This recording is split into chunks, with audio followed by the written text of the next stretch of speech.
torpedoes, and it set off this almost instantaneous chain reaction of explosions. This second collective blast. Oh, whoa. Bro. What the? Oh my God, bro. Oh my God. Instantaneous chain reaction of explosions.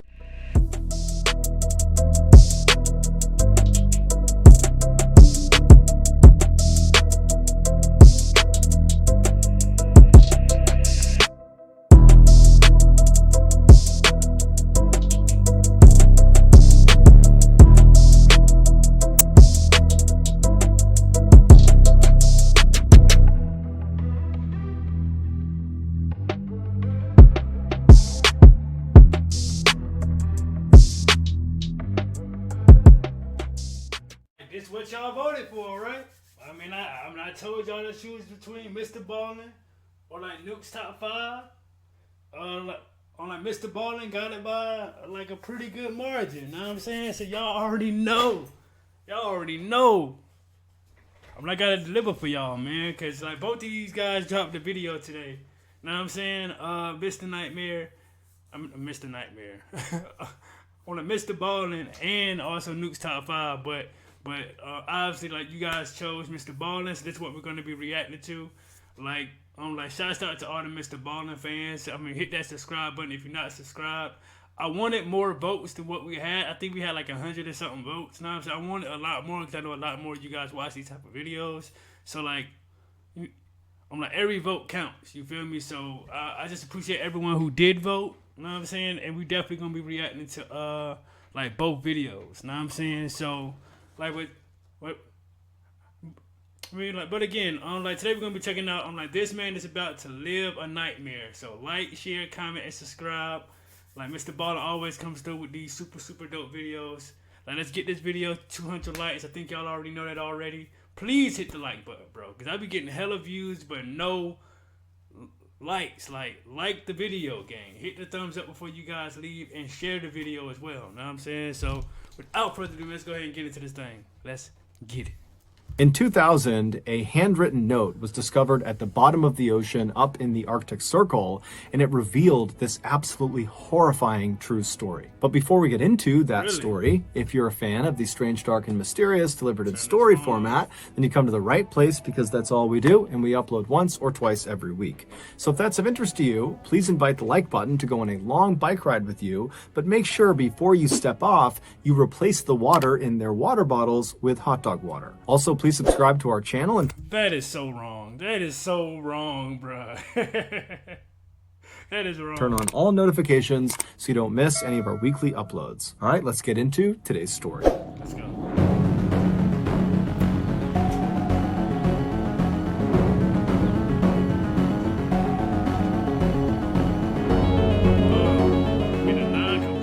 On the morning of August 12, 2000, 33 of Russia's best naval warships stopped inside of a particular section of the Barents Sea. The Barents Sea is this 800-mile stretch of freezing water up in the Arctic Circle just northwest of Russia, and these 33 ships were in this stretch of water for this huge military training exercise. Basically, they were going to run through some war game scenarios where, for example, one ship would pretend to be an enemy combatant, and the other ships would work on locking onto that ship and firing at them.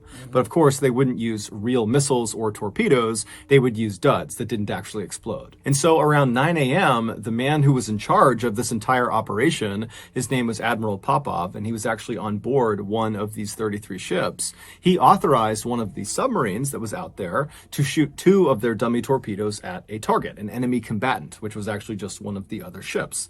And so as soon as he did this, he was authorizing the start of this multi-day long exercise. And so all day and all night, they're doing these war game scenarios. And by the following morning, so 24 hours into this exercise, Admiral Popov stepped away from the action to speak with Russian reporters on the phone. And during this interview, he tells them that so far, the training exercise is going exactly to plan, and that it looks like it will ultimately be a huge success. However, there was a problem. At the same time, Admiral Popov is giving his remarks to the reporters about how well this exercise is going, the family members of some of the crews that were out there as part of this exercise, they heard a rumor that the exercise was not going to plan, that in fact, something bad had happened to one of the ships. But none of the family members had any more information beyond that. Even though this rumor was just that, a rumor, the family members of these crews that are participating in this exercise, they naturally became very worried. And so they all that morning began calling the naval base where the 33 ships had originated, asking for more information. And the phone operator on the base that was receiving all of these calls that morning at first was telling these family members that no, nothing's going on. I haven't heard anything. There's no issues. But eventually this phone operator let slip that in fact they too had heard the rumor that something bad had happened. Oh, wow. And they think it actually might be true. But when this family member who heard this pressured the phone operator for more information, the operator clammed up and said, I can't give you anything else. And so at that point, the family member hung up the phone and called the media and told them what was going on. And bro, like, what do y'all think happened, bro? Like one of the missiles actually went off or something? Like, what happened? Oh, my God. at that point, the family member hung up the phone and called the media and told them what was going on. And the media, as soon as they had the story, they went right to Admiral Popov and they said, hey, can you address this rumor? And he didn't. He did not respond to any of the media's inquiries. And in a weird way, that was kind of reassuring to the family members of these crews because they're thinking, if Admiral Popov is just kind of ignoring this rumor and he's staying out there out on the Barents Sea, still conducting this exercise, then certainly nothing bad could have happened, right? And so for the rest of that day, Sunday, the family members of these crews and the media just kind of did nothing because there wasn't anything else to do besides wait to see if there was any new news coming out of this exercise. And the following day, on Monday the 14th, so 48 hours after the start of this training exercise, there would be news. Russian officials would go on TV and they would address the rumor by saying, well, yeah, it is true. Something did happen out during this exercise. Lord. The Kursk, which was the name of one of Oh, the submarines that was one of the 33 ships that was part of this exercise,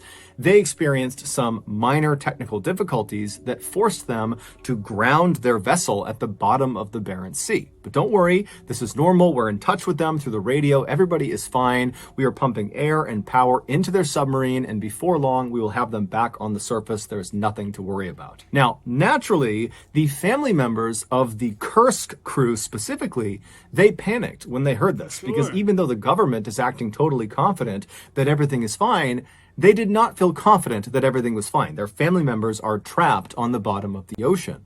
But at the same time, they remembered the Kursk, the actual submarine, was a very special and very safe submarine. The Kursk was quite literally Russia's best ship. They had spared no expense on it. It was extremely expensive.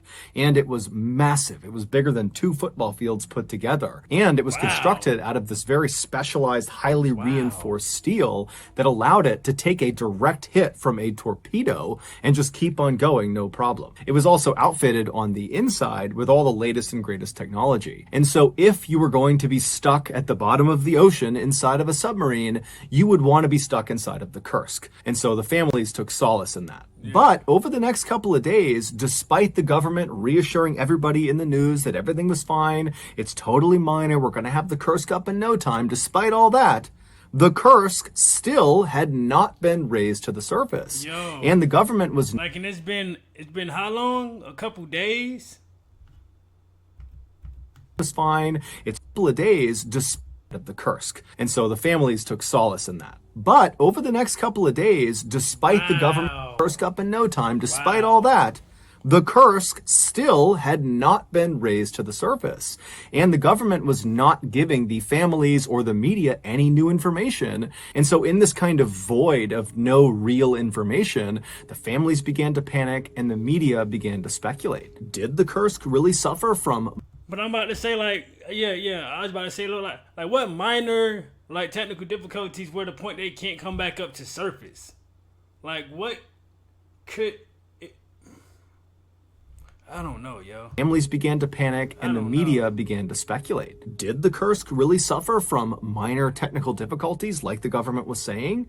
Or was this something more serious? This question would be answered on August 21st, so 9 days after this training exercise had begun, when a Norwegian dive team, they were out there to assist in the recovery effort, they were able to dive down to the Kursk, and they actually got inside of the submarine through an escape hatch. An escape hatch is like this watertight closet that kind of sits on the outside of the submarine, and it allows people to go in and out of the submarine without flooding it. And once these Norwegian divers got inside of the Kursk and had a look around, they were totally shocked at what they saw. While the exact details of what happened inside the Kursk are still debated today, and probably will be for some time, there is one aspect of the story that is more or less universally accepted, and that is what happened inside of compartment number 9.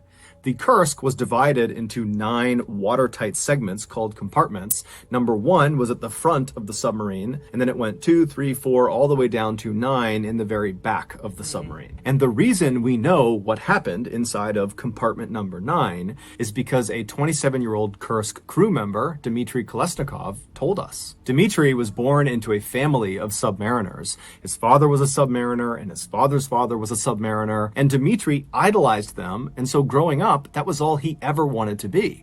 And in the late 1990s, his dream would become a reality when he commissioned as a naval officer in the Russian Navy and was given orders to serve on board the Kursk. 4 months before this training exercise out in the Barents Sea, Dmitry met and very quickly married a high school teacher named Olga. And right after their wedding, one of the first things he did is he brought her on board the Kursk for a tour.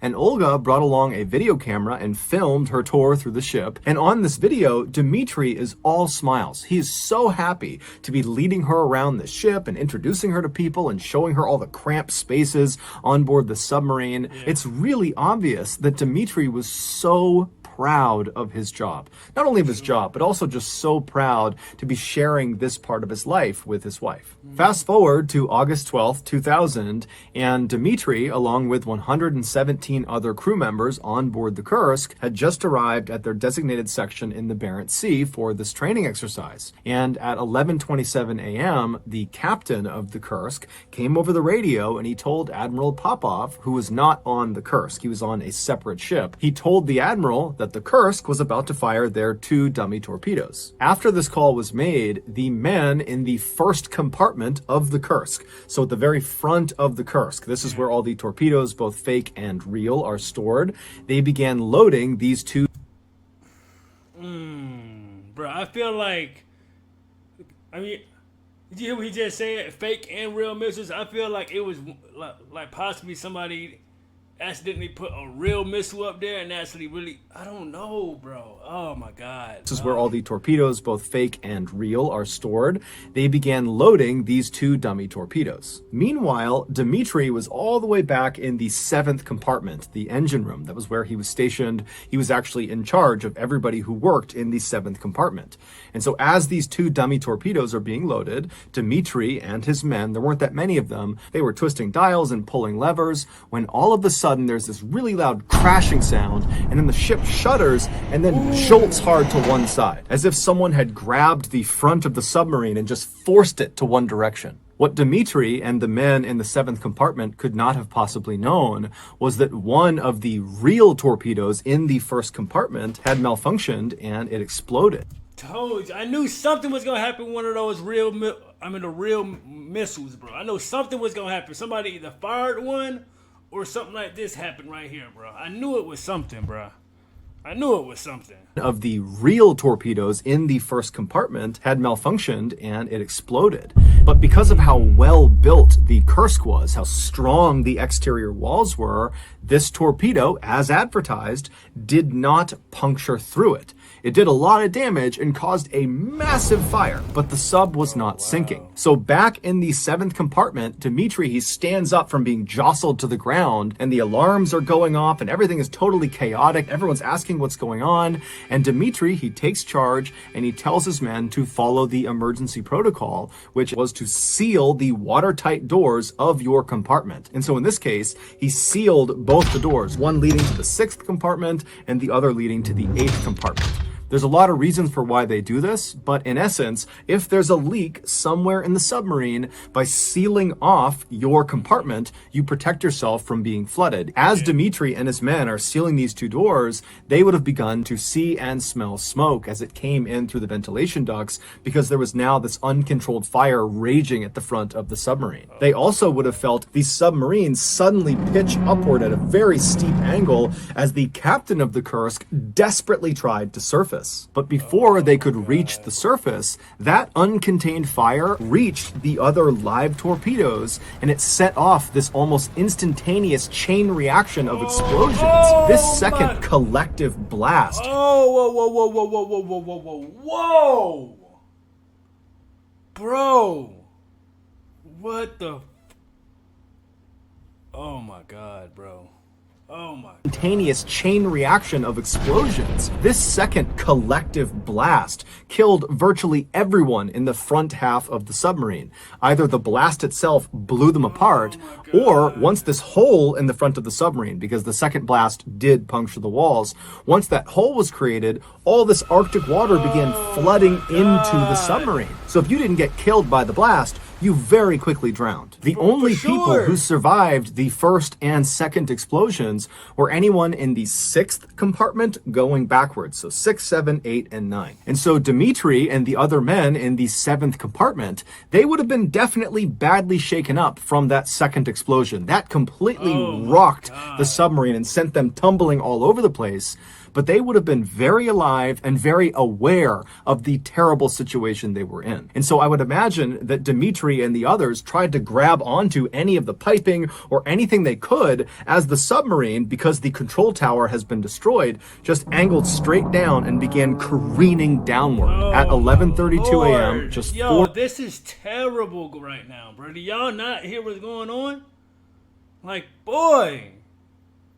Like, oh my Lord. 4 minutes after that, and careening downward. At 11:32 a.m., just 4 minutes after that initial explosion, the Kursk slammed nose first into the ocean floor 350 feet below the surface, and then the back half of the Kursk came down to rest. We don't know exactly what happened on board the Kursk for those first 2 hours after they hit the ocean floor. What we do know is they had power, so there was light inside of the submarine. Also, the air purifiers were still working, so despite the chemicals and smoke that was in the air, it was relatively easy to breathe. During those first 2 hours, we also know that at some point, Dmitry and the other men in his compartment must have heard banging coming from the 6th compartment, because remember, they had sealed off the doors both to the 8th and the 6th compartment. And so Dmitry decided to break emergency protocol, and he opened the door to the 6th compartment to allow any of the survivors that were banging on the door to come into their compartment. And when Dmitry and his men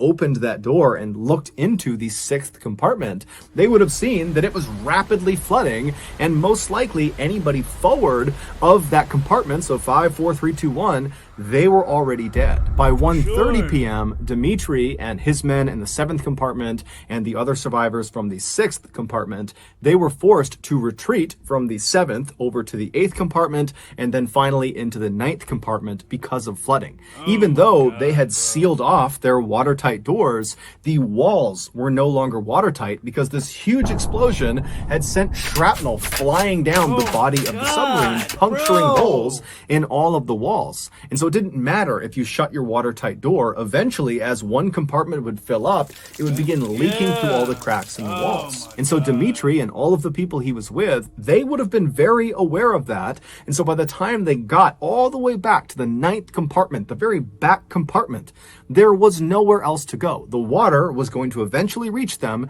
and they were doomed unless they got rescued or if they left out of the escape hatch. Despite how absolutely terrifying this situation must have been, Dmitry remained calm. In fact, he was so calm. Dmitry is a soldier for real, bro. There is no way. I would be panicking like crazy. There is no way, bro. If I know it's like just minutes of me dying or drowning, bro. Listen, no, bro. Oh my lord, bro. He bro, he's more, man, ain't no way. Terrifying this situation must have been, Dmitri remained calm. In fact, he was so calm that he pulled out a piece of paper as he's sitting in this cramped ninth compartment with these 22 other men, and he writes the date and time in the corner, and then he begins to kind of describe what had happened. He talks about there being an explosion, and he thought he and these 22 men were the only survivors, and he says they're now trapped in the ninth compartment, and they have to wait for rescue. He also talks about how they had considered going out the escape hatch, but apparently it hadn't worked. After Dmitri wrote this very neat, very legible, very organized note, he folded it up and put it in his pocket, and then for the next hour and a half, he sat inside of the ninth compartment with the 22 others, and the power went out, which thrust them into absolute pitch darkness. I mean, completely black inside of there. And the temperatures, because the power was out, suddenly began to plummet. And then the worst part was the water began seeping through the walls. And so Dmitri and the other men, they would have known that it's just a matter of time before this room fills completely with water.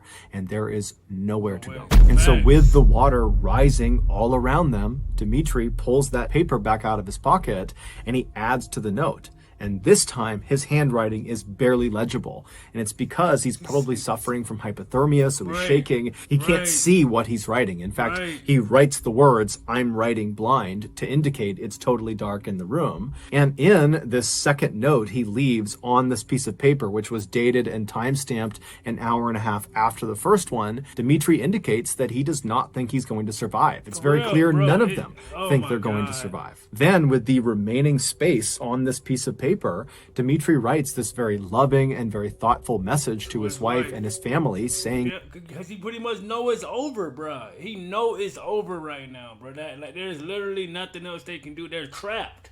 They're trapped. Like, they could have got out, before the water even came. Bro, they would have did it already. You know what I'm saying?